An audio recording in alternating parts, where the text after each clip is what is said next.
Қайырлы күн, құрметті әріптестер. Кезекшілік туралы сұраған әріптестер бар. Солар үшін кезекшілік мәселесін айтқым келіп отыр. Еңбек кодексінде кезекшілік туралы айтылады. Егер жұмыскер өзі қаласа, яғни қосымша жалақы тапқысы келсе, демалыс күндерде немесе мереке күндерде кезекші болуды өзі өтініш жазып сұрана алады. Демалыс мереке күндерге кезекші болған адамға қосымша жалақы төленеді. Енді бұл еңбек кодексіне жалпы жұмыскерлер туралы, жалпы Қазақстан азаматтары туралы айтылған. Қараңыздар, мысалы наубайханашы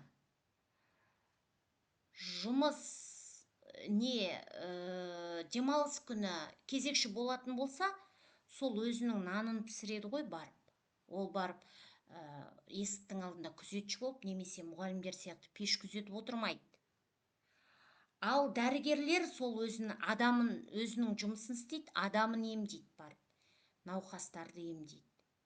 Ол да басқа жұмыс істемейді, негізгі өзінің дәрігерлік жұмысын істейді. Кезекшілікке немесе мереке күнгі кезекшілікке, немесе демалыс күнгі кезекшілікке баратын болса. Ал мұғалімдер мереке күні қалай кезекшілікке барады? Оқушының бәрі демалып жатыр. Мектепте сабақ жоқ ол күні. Көрдіңіздер ма? Мұғалімдерге бұл кезекшілік мүлде мұғалімдерге сәйкес келмейді. Енді мұғалімдерді өкінішке орай түнгі кезекшілікке қояды пеш күзету үшін, күндіз мереке күндері, демалыс күндері есіктің алдын күзету үшін отырғызып қояды. Бірақ кешіріңіздер, бұл біздің жұмысымыз емес. Неге мұғалімнің міндетіне жатпайтын жұмысқа барамыз біз?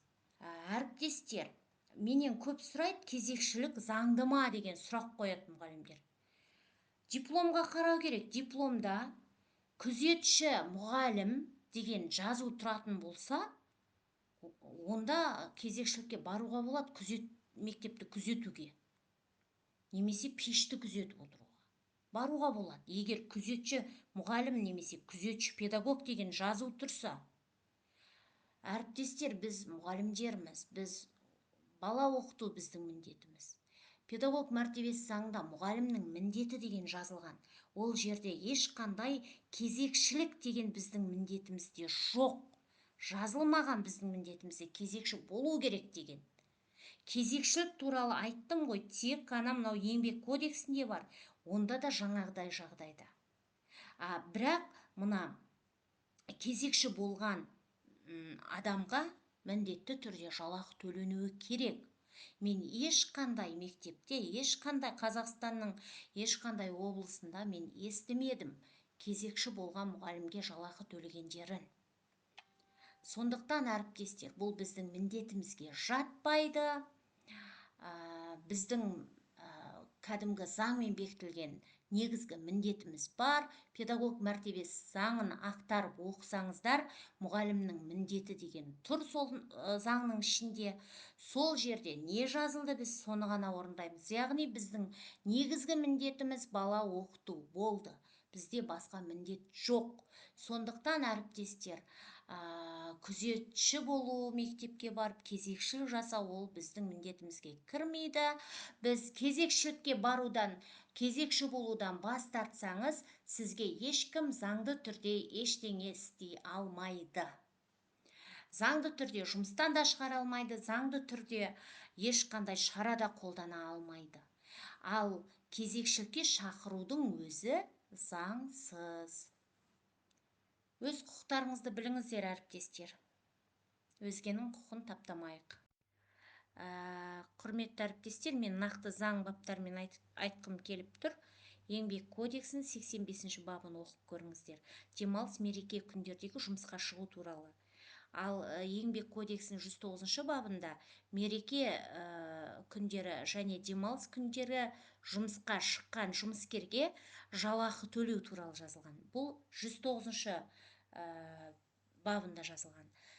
еңбек кодексінің 7-ші бабында мәжбүрлі еңбекке тыйым салынған, яғни мәжбүрлеп ешкім жұмысқа шығара алмайды. Ол 7-ші бапты да оқып көрсеңіздер болады. Сонда кезекшілікке байланысты кезекшіліктен бас тарту үшін мереке демалыс күндерде 109-шы бап, 85-ші бап және 7-ші бапты қолдансаңыздар болады. Сонымен бірге педагог мәртебесі заңын қолданыңыздар. Ол жерде мұғалімнің нақты міндеті жазылған. Ал кәдімгі жұмыс күндердегі мысалы түске дейін сабағы бар мұғалімді түстен кейінге кезекшілікке қойып жатады, түстен кейін сабағы бар мұғалімді түске дейінге кезекшілікке қойып жатады. Бұл да дұрыс емес. Мүлдем кезекшілік деген нәрсе болмайды. Мүлдем.